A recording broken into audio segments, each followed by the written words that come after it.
I'm testing to make sure that I'm live. Am I live? Is this thing going? Is this thing happening?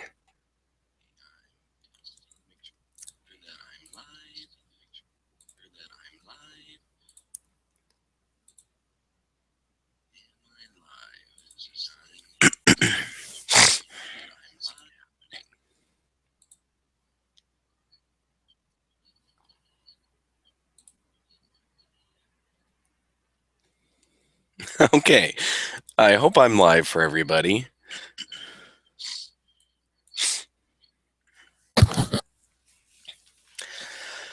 All right. Hey, Matthew. I hope I'm live for everybody. Now, you're going to have to forgive me. I have some sinus stuff going on. Where is the audio coming from? There it is. Okay. Had to find the last little bit of audio there. I had the podcast going in multiple locations, and here I am. Hey, Andrew. Yeah, I'm still getting used to this whole thing. Yeah, going live or starting the whole thing from YouTube is just a whole new experience for me. And so I managed to get it going last time I did solo shows, but this time I completely forgot how to do it all again. So hopefully I can figure it out. But hopefully I can figure it out next time. So we'll be doing this solo show next week as well. But hopefully next time I will be able to start right on time. But yep. So I guess we'll go ahead and get started. We're already a few minutes past the hour. Hello, everybody. This is Molehill Mountain, episode 29, our always online episode. I am E. Zachary Knight. Andrew Eisen is unavailable today. He is going. He's going to be starting his holiday vacation, but he is also working this weekend and wasn't able to find anybody to cover for him during the podcast. So he is.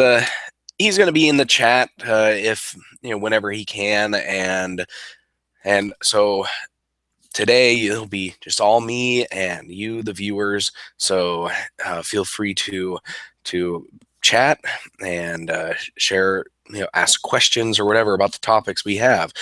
We have a whole host of topics that I'm going to cover. The big two are around DRM.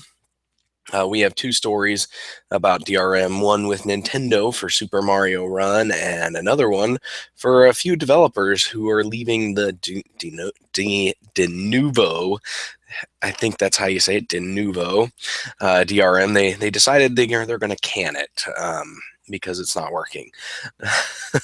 and then we'll, if I have time, I'll talk about these other this couple stories out of China and South Korea, and you'll have to forgive me. I've got some sinus issues this week. Oklahoma had a change in the weather, and it is now cold. It now feels like winter time here, just without the snow, and when that happens, when that shift from cool fall weather to cold winter weather happens, my sinuses just kind of implode on themselves, and I'm stuck snuffling, and I don't sneeze. I just have this congestion, and it just drives me nuts. So I will try my best to keep the sniffling to a minimum, and when I do need to cough, I will. I promise I'll cover up. But this week is actually a yeah. um, but this week it was actually a pretty good week for me. Actually finished another game. I actually finished it this morning. Last week I talked about how I finished Legend of Dragoon, which took me a little over 60 hours to do. And this week I finished Alundra, which I started up. I had been playing before, and then I started it back up this past week. So for the last little over a week, I've been finishing it up. I was about halfway through when I picked it back up again, and I beat that final boss this morning, and it feels so nice. I actually finished 2 games within a 2-week period.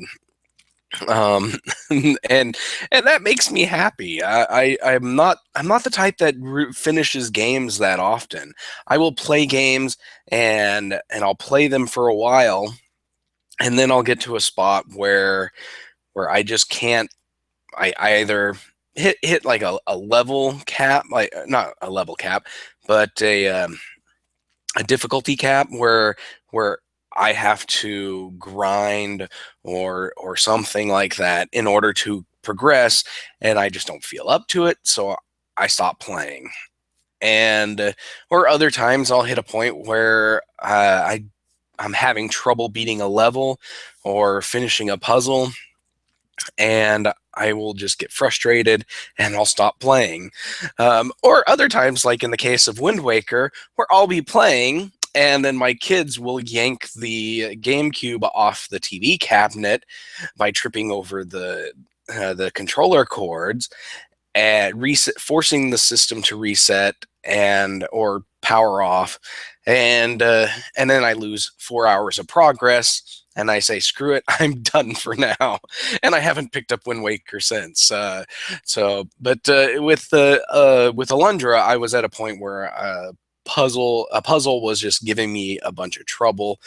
And I think I talked about this last week, where it was just intricate jumping with torches over my head that I would drop if I got damaged, or would get destroyed if water fell on them, and that was driving me nuts. But I picked it up last week, got through all of that, and then just played the rest of the game to death, and it was great. This is my second time playing through Alundra.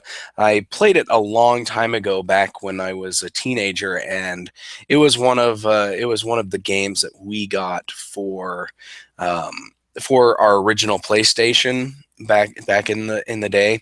And I played it and I beat it, and then I played it. I think I played it again with a Game Shark. We had the original model PlayStation that had the expansion port on the back, and you could hook on different devices. Some developer or some third party accessory developers made virtual memory cards that plugged into the back. Those were awesome. Seriously, it was like you plug it in and you had 244 memory cards that you could just swap in and out uh, in the like when you first power on the machine. So you could have tons of things going on. We had one of those, and then we had a Game Shark that plugged in the back that had virtual memory cards in it. I think it only had like 16, maybe 32 virtual memory cards. Still tons of memory, the space that you didn't have to worry about remembering which of those 50 different memory cards you have in your drawer had the save file you wanted to play. You just had to remember which of the 50 different save files in the virtual memory card had the game you wanted to play. But we played. I remember playing with the Game Genie codes with Alundra, and actually broke the game at one point, which was really awesome. I don't recall ever really doing that with any other games.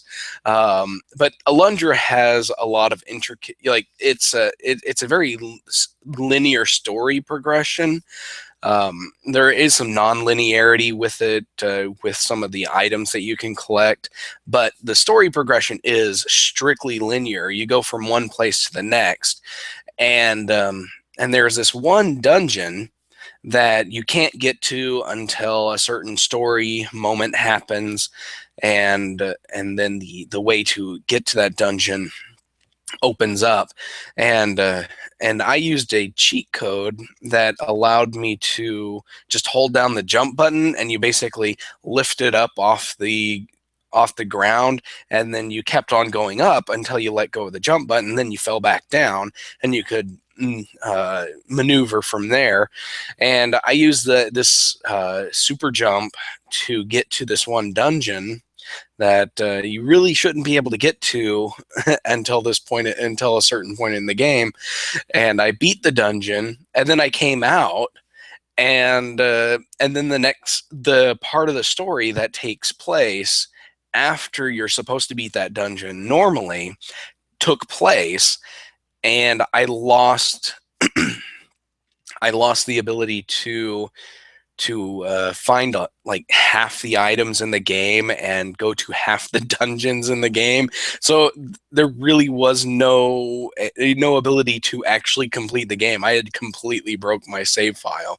It was great. I loved it. Experimenting with these. The Game Shark for the PlayStation used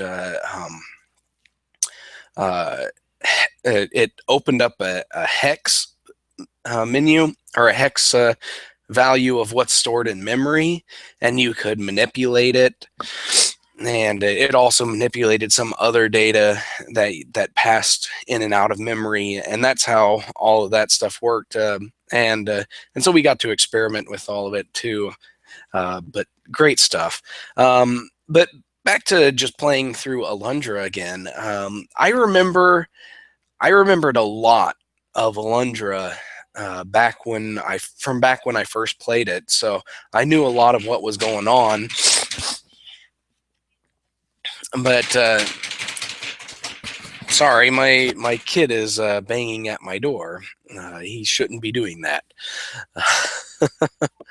But then I got to the end part of the game, the last dungeon, and a lot of it just I didn't recognize, and which was really cool because I do remember beating the game. I remember the final boss, but I didn't remember the final dungeon all that much, and which actually kind of surprised me because I remember a lot about different games that I play, and but so it made that last dungeon a lot more difficult than the previous dungeons, because the previous dungeons I knew somewhat what I was doing most of the time. But there was one really funny thing, and this was unintentionally funny. I don't think the developers or the translators meant to make this funny, but in Alundra, the protagonist is a silent protagonist. He does not speak whatsoever throughout the entire game. Everybody speaks for him, just like a normal silent protagonist story or game happens. And so he doesn't speak at all throughout the game. But then when you get to the final boss, it's actually a 3-stage boss fight. First, you fight a lackey, then you fight the boss, and then you fight the boss in super form. But between the lackey and the final boss, it cuts back to the townspeople, and these townspeople, they're, I guess, praying for my success, and then one of the kids stops and says, "I heard Alundra." And then it starts a big discussion about how they're all able to hear Alundra. They're able to hear him speaking. And again, I don't think this is intentionally funny, but I just had to laugh. I just had to laugh through that whole sequence, because throughout the entire game, Alundra does not say a single thing, not a single word. But then at the end, the townspeople are saying how they can hear him, and how they need to pray harder for my success at beating the final boss, and yeah, it was just super funny, and I don't know why. I don't know why it was funny, but well, I guess I know why, because it's the subtle irony of the whole thing. But I did enjoy it. I had a good laugh, and in what was supposed to be a super serious moment, and um, but yeah, Alundra. It's available on the PS1 classics. If you got a PS3, I guess it's available on the PS4 and the Vita. I don't know. All I know is it's available on the PS3, and I can play it on my PSP. So that's all I know. Yeah, but it's great that way. One of the things that I do want to say is that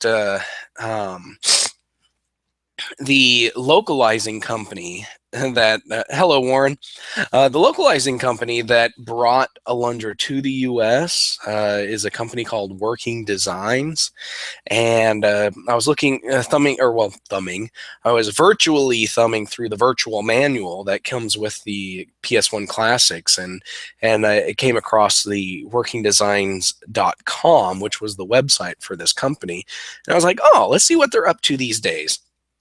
The website doesn't exist anymore. I was very sad because these guys brought a lot of really cool games over to the U.S. Um, and they brought the next game that I'm picking back up, Ark the Lad. Had played a bunch of this earlier in the year, and decided that was going to be my next game to pick up and complete. And I realized that Working Designs did the U.S. localizations for Ark the Lad as well, and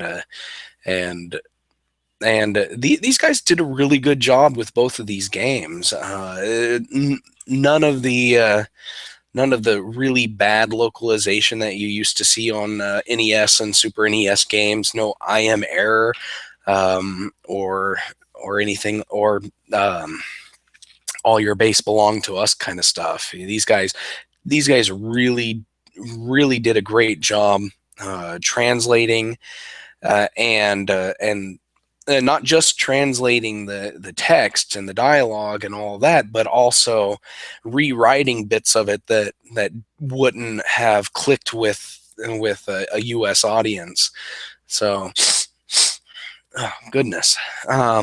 But yeah, they did a really good job, and I really wish these guys were still around, because it would have been cool to see what else they do. I was going to do some Google searching for Working Designs and seeing what other games they brought to the U.S. But they did bring my attention to a Sega Genesis game that I'm going to have to seek out and play now, because at the end of the manual for Alundra, they talked about why they decided to localize Alundra, and they mentioned that Alundra reminded them a lot of a Sega Genesis game that they liked called Landstalker.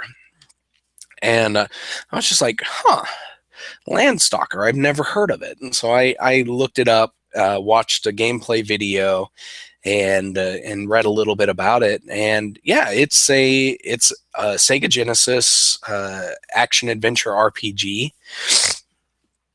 and it looks a lot of fun. And the protagonist of Landstalker actually looks like Alundra's twin.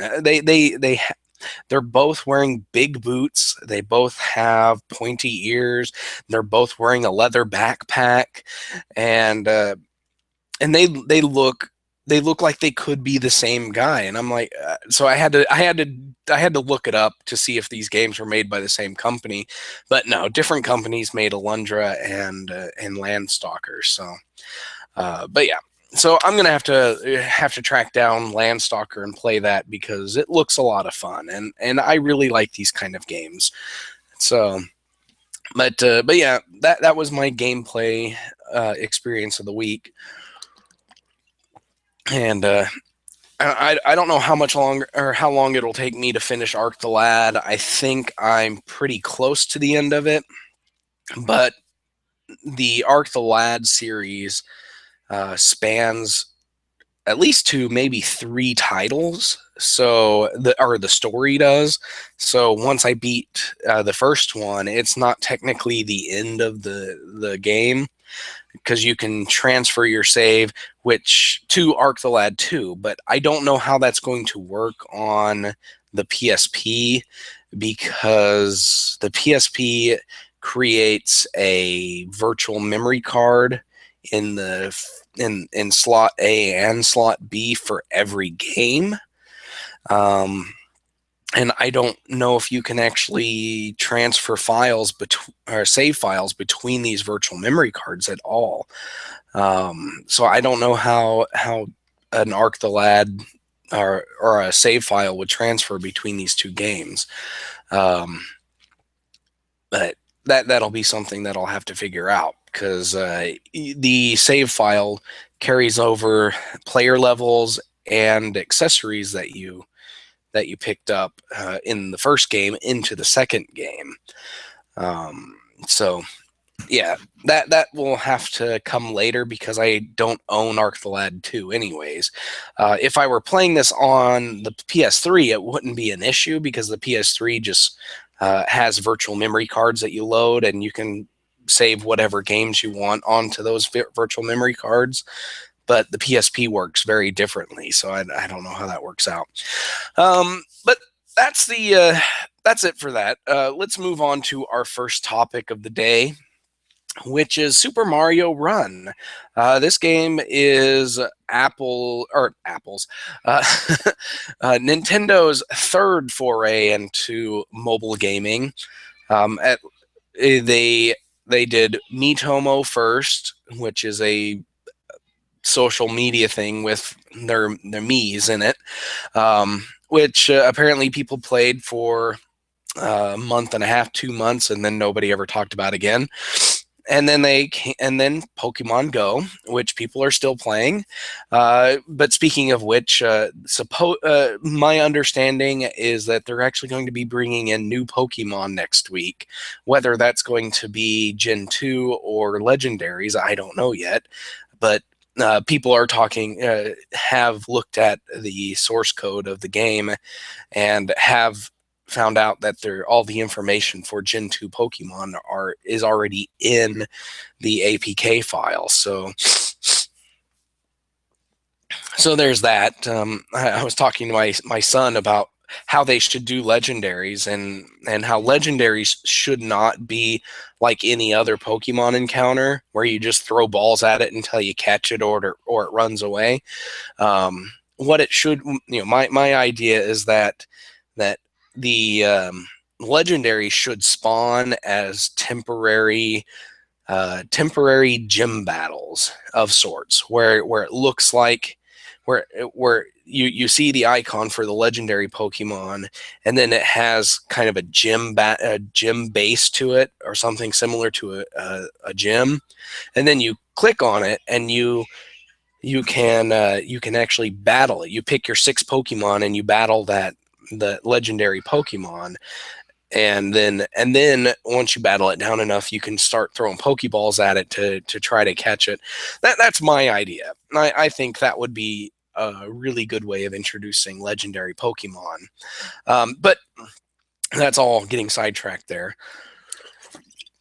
As you can tell, I actually do enjoy playing Pokemon Go. It's I like it. My son likes it. And so it helps us. It brings us together. Gives us something fun to do together. But Nintendo's third mobile game is an endless runner based on the Super Mario Brothers franchise, and called Super Mario Run. And Nintendo has decided that to bring it to Apple's iPhone first as an exclusive. There has been no confirmation about an Android release yet, but Mashable has an interview with Shigeru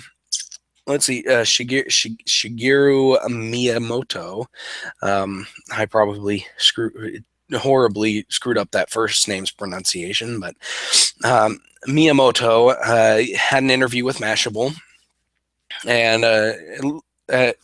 to talk about Super Mario Run, what their mobile plans are, and also to talk about the requirement that the game must have an always on internet connection. You have to be either connected to Wi-Fi or your cell phone's data plan in order to play Super Mario Run. Oh, they did say Android. Okay, but later, yeah, I haven't seen an actual confirmation about Android. I may have just overlooked it, but I don't recall ever see. I don't recall ever seeing that specifically spoken. But as Mashable talked, they asked some fun questions. What kinds of mobile games have you been playing or looking at as Super Mario Run came together?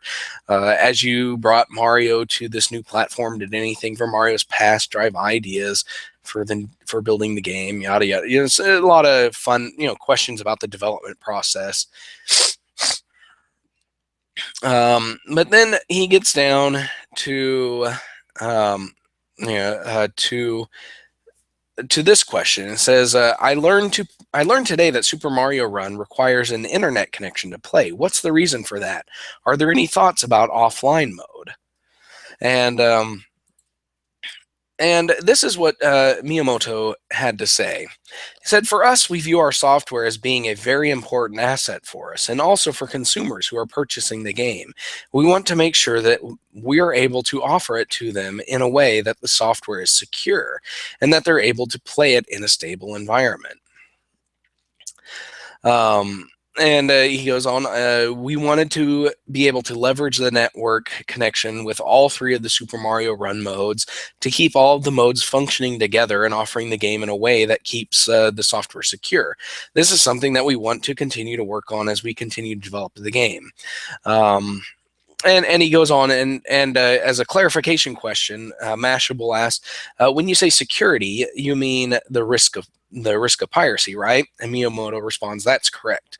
Unlike our dedicated game devices, the game is not releasing in a limited number of countries. We're launching in 150 countries, and each of those countries has different network environments and things like that. So it was important for us to be able to have it secure for all users.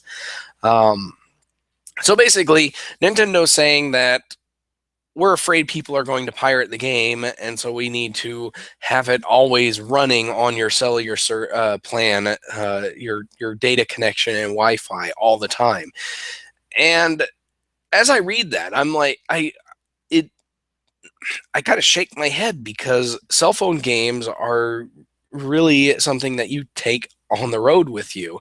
Andrew Assey says, is always on DRM a common thing for self mobile games? And to that, I got to answer, I don't know, because I none of the games that I play require an internet connection on my mobile phone. I know ad networks tend to require a data connection or they break, and some games might test to make sure that their ad network is working, or they'll throw an error message or something. But all the games that I play, it's like if the ads don't load, the ads don't load, and it's nice. There some games I'll actually switch to airplane mode so that I can play without being interrupted by the ads. But DRM specifically for fighting piracy is something that I'm not aware of is a big thing on mobile devices. I'm sure it is.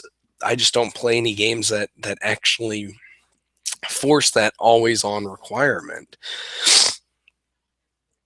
And so I think this change or this desire to fight piracy by requiring an internet connection just might end up hurting hurting players who want to play, and then all of a sudden they go through a black spot or black dead zone in their internet connection. Like, say I go out to visit my parents where the internet connection for my cell service absolutely sucks, and so I don't really have a data connection out there, and And so I wouldn't be able to play Super Mario Runs when I go out there. Hmm. And then there's people who travel in the subway. And I believe most subway systems these days offer free Wi-Fi, but I don't think it's that. It's probably not that great. But uh, down in in the subway tunnels, you may not get a very good cell signal if you get one at all. Um, and so commuters and people in rural areas may not be able to play this game, and that's going to suck.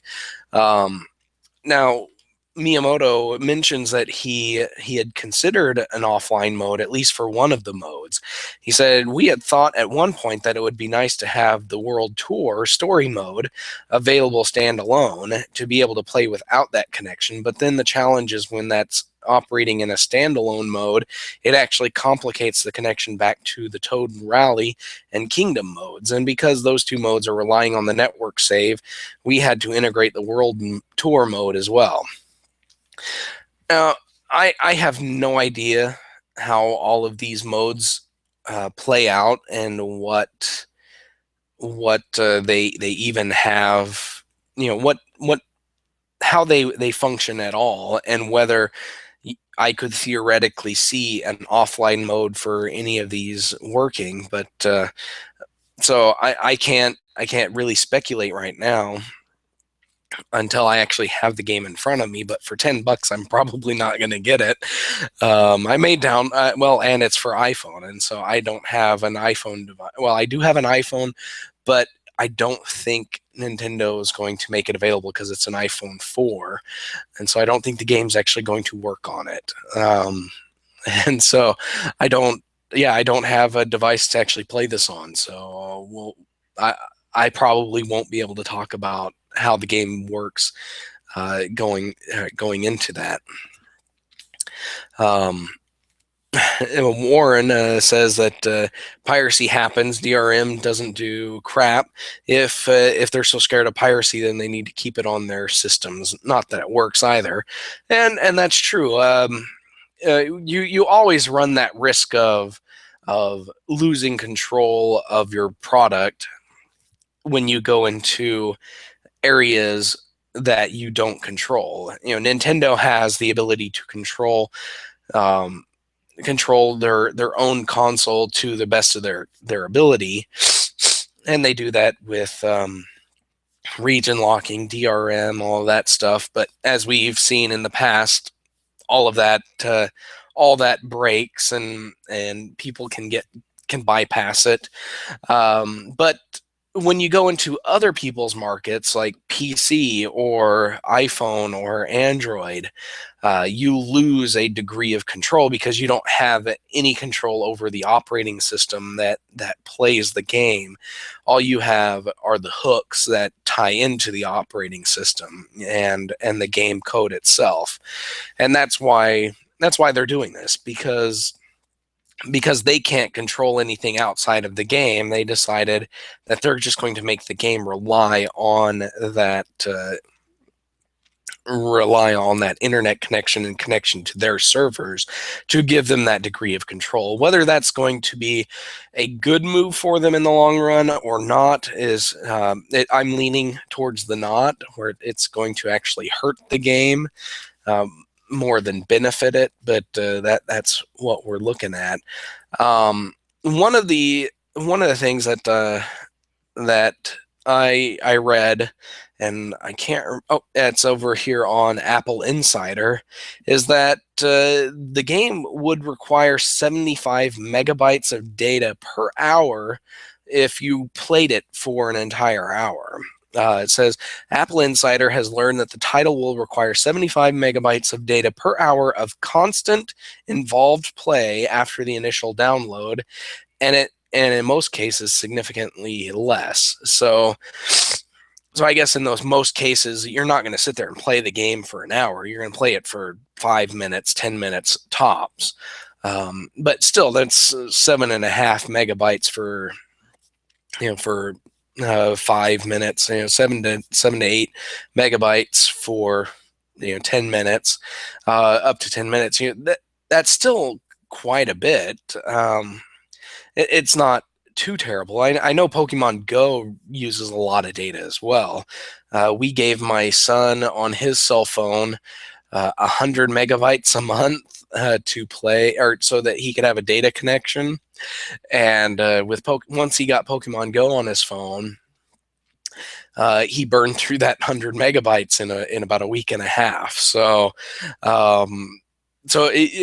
games that require an online connection use a lot of data, and for people on limited data plans, that could really hurt them, especially when the cell phone provider charges overage fees.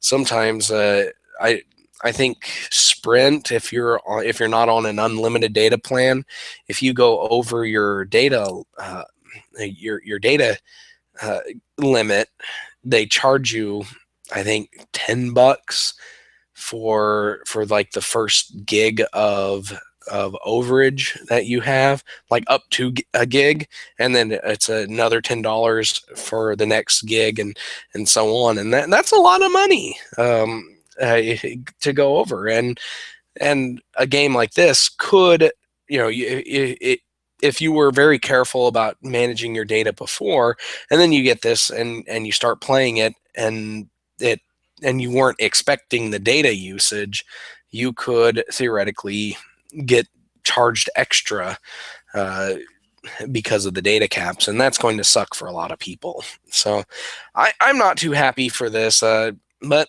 like I said, I don't. I'm not going to be able to play it, so it's not going to hurt me any. So until at least they get the Android version out, and then I'll try it. But I don't know when they plan on releasing that. But moving on, we have our next story is actually another DRM story, and this one revolves around the Denuvo DRM, and this was something that had game developers have been using for about 2 years now, and for a while there, it looked like pirates weren't going to be able to crack this DRM. They were having a lot of trouble with it, and there were certain sites and groups who were like, seriously, this is a lost cause. We're not going to be able to defeat this DRM. And then not too long after that, someone cracked it and was able to play a game without the Denuvo DRM working. And seriously, why can't they use easy to say names for these things? Come on, Denuvo. That just does not roll off the tongue. It just does not. It just doesn't sound right. It's hard to pronounce. But I guess if you're not into consumer technology, it doesn't matter what you call yourself, what you call your product, because you're just talking to business people. And but eventually, Denuvo got cracked, and it still takes a while to defeat the DRM on specific games. Sometimes a couple weeks, sometimes a couple of months, but eventually every game will have its Denuvo DRM defeated, which leads into the first of two stories that I have about this. And the first one is about a game developer called oh goodness. Play Dead. Okay, so Play Dead, and they make a game. And golly, I thought I had all this stuff right where I could see it. But they've made a game, and I can't think of the name of the game right now, and it's bugging the crap out of me. Inside is the game. And it's been on Steam for a while, and it's been using Denuvo DRM. And then just last week or the week before, let's see, November 30th would be last week. Yeah, they announced that they actually patched Denuvo out of the Steam release of Inside, and this correlated with their Good Old Games release for the game. And for those of you who don't know or might have forgotten, Good Old Games prides itself on the lack of DRM on all titles sold through it. So in order for them to actually get their game inside on Good Old Games, they would have had to remove the DRM anyways. And if someone who bought the game on Steam finds out that people who bought the game on Good Old Games don't have to deal with the crappy Denuvo DRM, they might be a little upset. So it makes sense that they would patch the DRM out of the Steam release, which unfortunately a lot of developers don't do.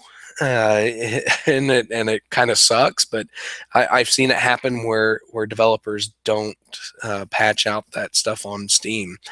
But yeah, and so this might have just been a market signal on this part, where they just said, you know what, we're releasing it on this other service that doesn't require DRM, so let's just take it out of all of them, or all the games everywhere. And that's a market thing, and that's a very good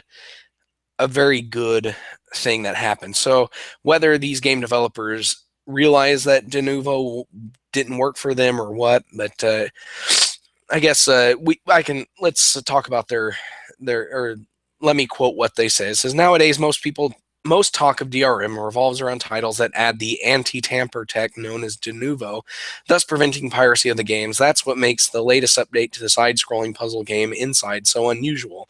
The developers have chosen to do away with Denuvo. Playdead did not give a reason for the removal of Denuvo in the short patch notes that it's worth noting that the game was also recently released on GOG. So again, no, they're not saying why they did it, but the release on GOG is probably that specific reason.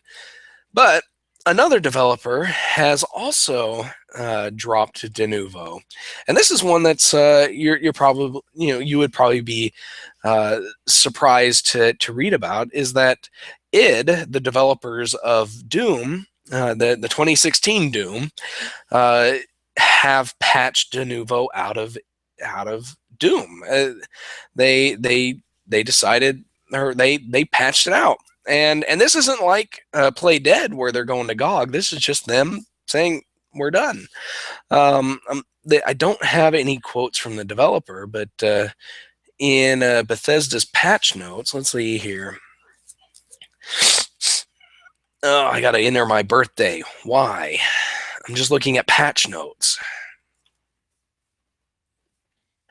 Look at that. I was born on January 1st. January 1st, 19. Oh, let's go with 18. Let's see here. Because I didn't actually look up this free update. 5 also includes multiplayer. They don't actually specifically talk about it, other than to say that they removed it. So they're not, again, not providing any reason why they're removing the DRM. So yeah, but of course this also correlates with the Denuvo DRM being cracked on Doom, and it and so it's again, they're probably just like, there's no point in having it if people are just going to crack the game anyways. So yeah, I don't, hopefully we see this trend happening more, because I'm a big fan of. Yeah, okay, so Matthew says that id is owned by Bethesda, in which knows firsthand how mods can expand the life of a game, and that DRM makes it harder to pirate, but also harder to mod, which is true. It doesn't make it impossible to mod, because some developers provide APIs to mod things, or actual actual tools for making new levels and content for games. But yeah, DRM does make it nearly impossible to add content by hacking data files and art assets in the game. So, but again, this happened just not too long after Doom had been cracked, and I don't. I hope that this happens more often. I hope that developers continually make this shift away from DRM, whether it's patching out the DRM after a couple of weeks or months, but preferably just not including the DRM at all, because DRM that's going to get cracked anyway is just, why waste the time and money in implementing it into the game? Um, but but Kotaku actually, in this article about Doom, talks about that there's a rumor that Denuvo offers developers a money back guarantee if the game is cracked within 3 months. And again, this is just a rumor, and so maybe part of that is just them deciding, if we're going to get our money back, we might as well get rid of the technology too. And so that might be part of it, but there's no guarantee that that's actually the case. I think it's just a case of uh, the Doom developers id just realizing that it's cracked. Let's just get rid of it, because the id developers, the guys in charge of id, they're actually really, really intelligent guys, and they know a lot about what makes gamers tick, and I've always been impressed when I've read stuff about these guys, and so seeing this, I'm sure they have the gamers' best interests in mind, and that's why they're doing this, and it makes me happy to see that happens. And so But yeah, hopefully more developers just steer clear of Denuvo completely and other DRM completely. I'm adamantly against DRM.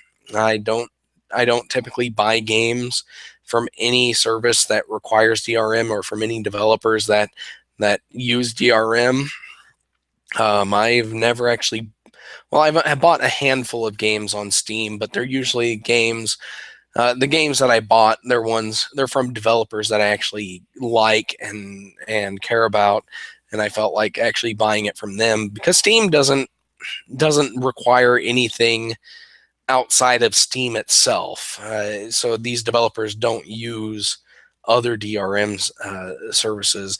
But all the games that I usually buy on PC are from the Humble Bundle, and I usually only buy the numbered bundles that that where the requirement is that the games are available on Linux and DRM free, and then I buy games on Good Old Games, where all the games are DRM free.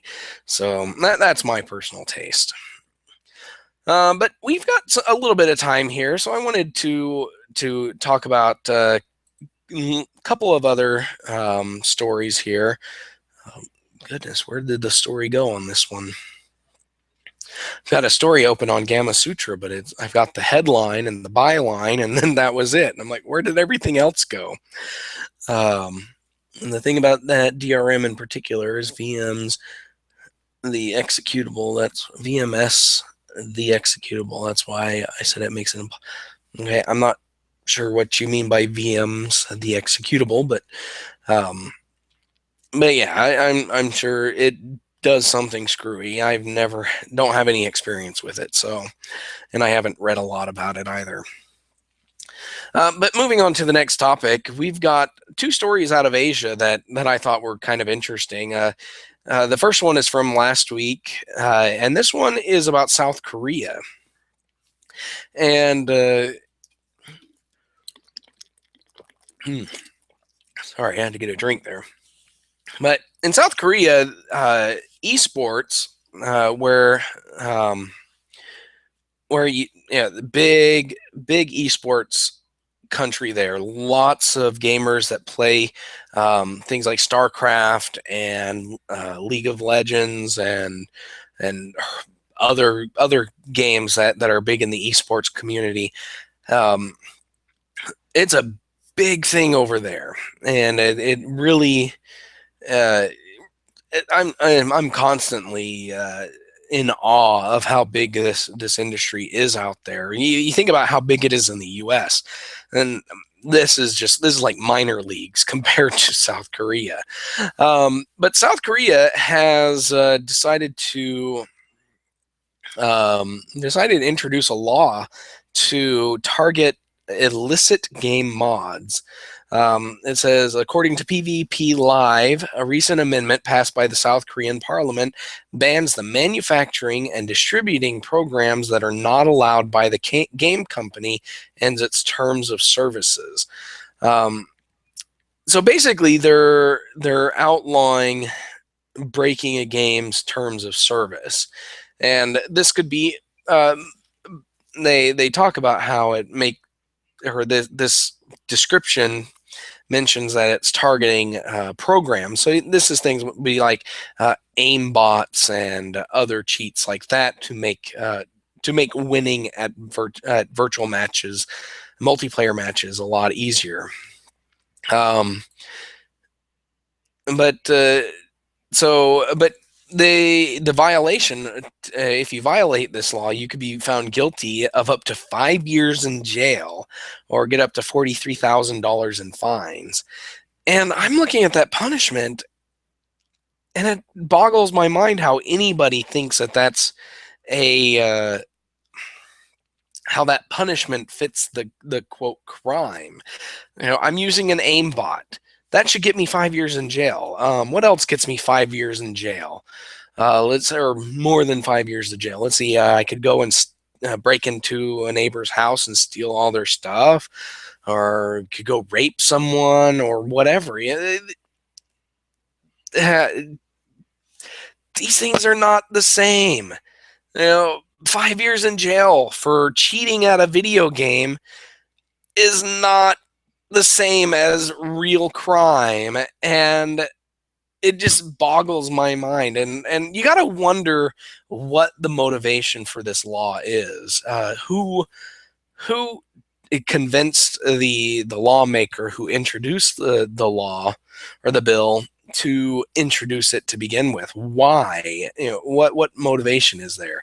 I know Blizzard is really against cheat bots and stuff, specifically around World of Warcraft, but also in Overwatch and StarCraft and Diablo 3. But yeah, it's crazy. Gamma Sutra says that while this law could deter would-be hackers from creating programs explicitly for cheating, excuse me, it says the somewhat ambiguous act of outlawing any program that violates the terms of service has some League of Legends and Overwatch players worried that non-malicious mods could be caught in the crossfire. And when they talk about non-malicious mods, they one of the things that springs into mind are UI hacks for games where somebody will they'll hack the UI to display the information where they want it on the screen, where it's most useful to them, or to display information that's not normally accessible without clicking a couple of buttons to display on the UI, and other things like that, or like changing the color of your outfit, whatever. Yeah, so when I look at this law, it reminds me of the U.S.'s Computer Fraud and Abuse Act, and this is and this law in the U.S. is really overbroad, and it has been abused by prosecutors for quite some time. Let me see if I'm trying to remember a specific case. But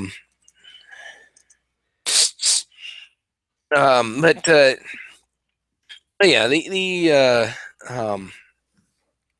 golly, I'm trying to remember this specific kid who this, and I can't remember his name off the top of my head, but he downloaded a bunch of papers from a research journal, and using MIT's Wi-Fi network and a free account that MIT offers to get these research papers. And he downloaded a bunch of them. He got arrested and was threatened with 35 years in jail over the via the Computer Fraud and Abuse Act, and ended up committing suicide.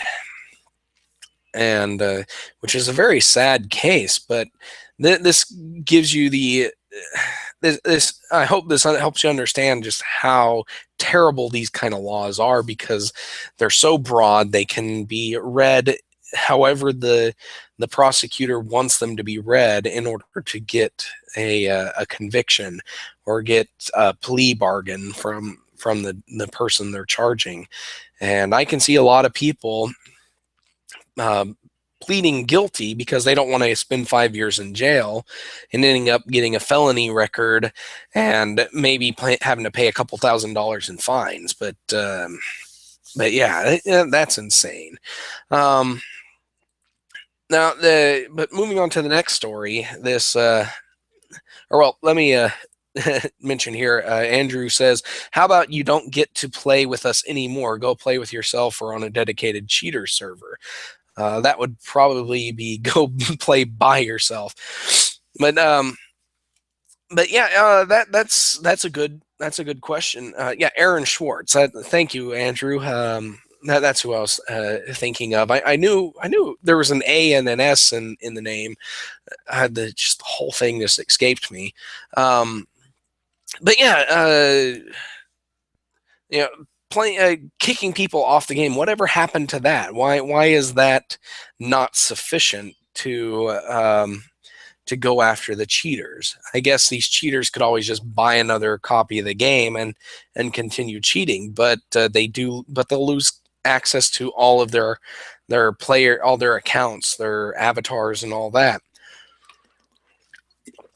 So you would think that would be a proper solution without having to go and create a whole law threatening with 5 years in jail. But the next story is one that doesn't impact gamers negatively, but it does make things more difficult for the game developers. And this one is coming out of China, and in China they've got a new law that requires game developers to publish to reveal loot box drop rates. And so you're playing a game and you buy a loot box where it's just you buy this and then you open it up and you get some random item out of it.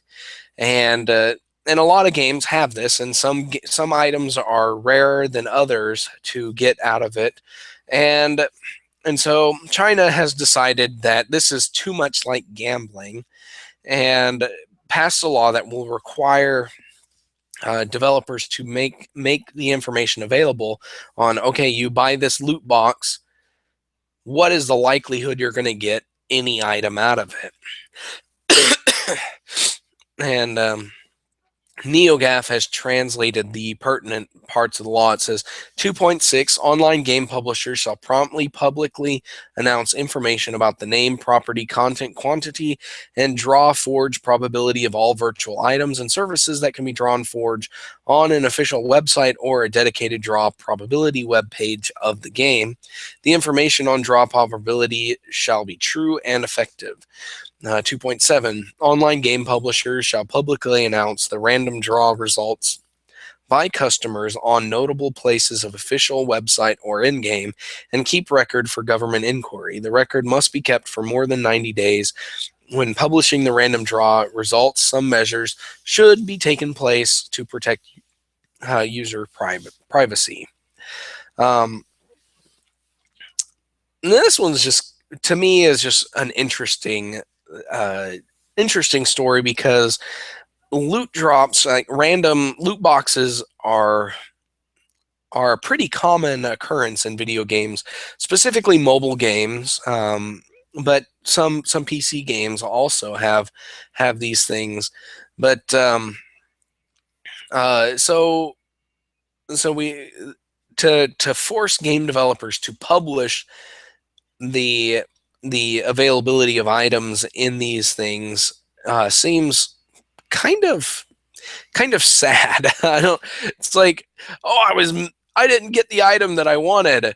I want to sue the developer because they didn't publish my odds of getting this. This would be like me playing Pokemon Go and not getting the egg or the Pokemon out of the egg that I just hatched that I wanted, and being upset because I didn't get that Lapras that I wanted out of the 10K egg. I just got a stupid Hitmonlee.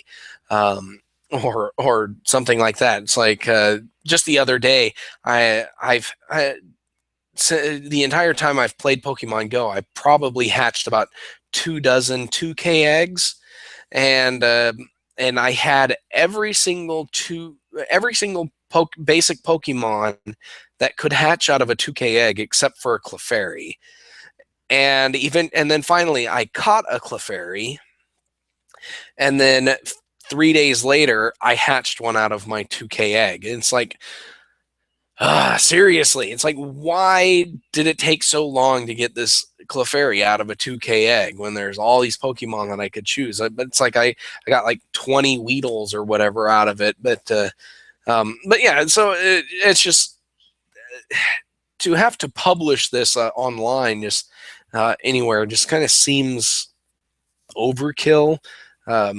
It kind of defeats the purpose of the loot crate, I guess. So you look at it and you're like, and you can look at the web page and say, okay, this one has a terrible drop rate for the item that I want.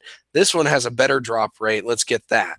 Kind of defeats the purpose of what makes it fun. What makes these things fun. So those are the two bits of interesting news because with game politics gone, we don't get to hear about these things as often, at least not in one specific place. And I thought these two stories, were the type of stories that game politics covered, and it made me kind of nostalgic for that. And I just wanted to share these with you guys and give a couple of thoughts about it. But that's the show for today. I'd like to thank everybody for joining us in the chat, and Andrew, you as well. Shame you couldn't be on the show with me. I'm sure you had lots of lovely things to share about a couple of these stories. We've got some talk about now esports isn't a joke in South Korea, and then and then Andrew talks about how when someone's caught cheating in football, baseball, or the Olympics, they don't go to jail. They just get banned from the sport or suspended, or in some cases they get a slap on the wrist and then they're back in the game a week later.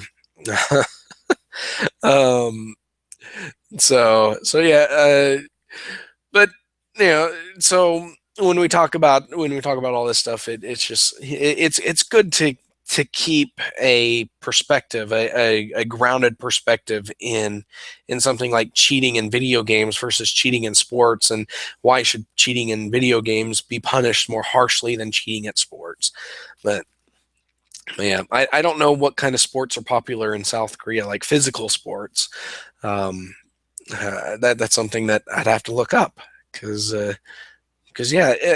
U.S. sports are very different than sports in other countries, and like England, soccer or football there is very popular, followed by rugby, and then for some reason cricket.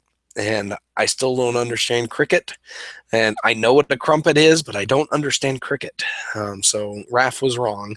Raphael from the Ninja Turtles movie, the first one, the Jim Henson Ninja Turtle movie.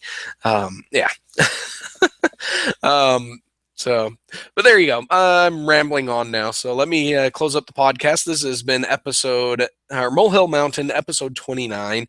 I'd like to thank everybody for joining us. I am Zachary Knight. You can follow me on Twitter at EZKnight. You can follow my game development work at DK_gaming on Twitter and DivineKnightGaming.com. And you can follow the Oklahoma game development scene at OK Game Devs on Twitter and OKGameDev.com. And Andrew is usually with us. He is working and going on vacation soon. We will have one more podcast next week. It'll be another solo show unless I can get a guest host on. But following that will be Christmas Eve and New Year's Eve, and we've decided we're just not going to do a podcast on either of those nights because family mostly, and you guys are probably going to be busy anyways. So there you go. Thank you all for joining me, and I will see you next week. All right, take care. Bye.